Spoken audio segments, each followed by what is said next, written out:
একদিন এক জঙ্গলে শিয়াল আর বেচি দুই বন্ধু হাঁটছিল। অনেকক্ষণ হাঁটার পর দুজনেরই ভয়ানক খিদে পেল। হঠাৎ শিয়াল বলল, এর থেকে বড়, ওই দেখো, একটা কুল গাছ, পর্ণমোচী গাছ। শিয়াল বলল, এর থেকে বড়, বন্ধু, আমি তো কুল গাছে উঠতে পারি না, তুমি তো পারো, একটু কুল পেরে দাও। বেজি বলল, এর থেকে বড়, ঠিক আছে ভাই, আমি উঠছি। বেজি গাছে উঠলো আর নিজেই কুল খেতে লাগলো, মিষ্টি টক পাকা কুল। শিয়ালের জন্য শুধু আটি ফেলে দিল। শিয়াল রেগে গেল, কিন্তু কিছু বলল না।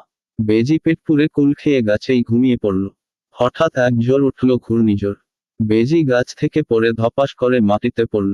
শিয়াল তাড়াতাড়ি গিয়ে বেজিকে খেয়ে ফেলল, দাঁত বার করা মুখ। তারপর রাস্তায় হাঁটতে হাঁটতে সামনে এক বৃদ্ধ লোক দেখল।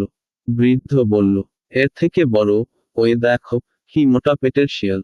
শিয়াল রেগে গেল, এর থেকে বড়, পেট মোটা বলবি না, আমি আমার বন্ধুকে খেয়েছি, বলে বৃদ্ধকেও খেয়ে ফেলল। তারপর এক ছোট্ট ছেলে বলল, এর থেকে বড়, ওই দেখো, পেট মোটা শিয়াল। শিয়াল বলল, বলবি না। ছেলেটি বলল, বলবো। তারপর তাকেও খেয়ে ফেলল, হা করা মুখ। আবার রাস্তায় হাঁটতে হাঁটতে এক রাজা হাঁস দেখল। রাজা হাঁসও বলল, এর থেকে বড়, পেট মোটা শিয়াল। শিয়াল তাকেও খেয়ে ফেলল, রাজহাঁস। শেষে দেখা হলো এক ছাগলের সাথে। ছাগল বলল, এর থেকে বড়, ওই দেখো, পেট মোটা শিয়াল।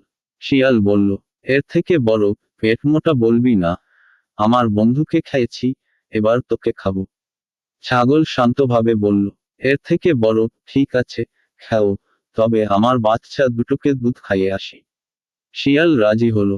ছাগল গেল কামারের দোকানে, বলল, এর থেকে বড়, আমার সিং দুটো একটু ধার করে দাও। কামার সিংগুলো ধার করে দিল। ছাগল ফিরে এসে শিয়ালের পেটে ধারালো সিং ঢুকিয়ে দিল। ছুরি। শিয়ালের পেট ফেটে গেল, আর সেখান থেকে বেরিয়ে এলো বেজি, মানুষ, রাজা হাঁস, বাচ্চা সবাই। সবাই বেঁচে গেল, শিয়াল মারা গেল।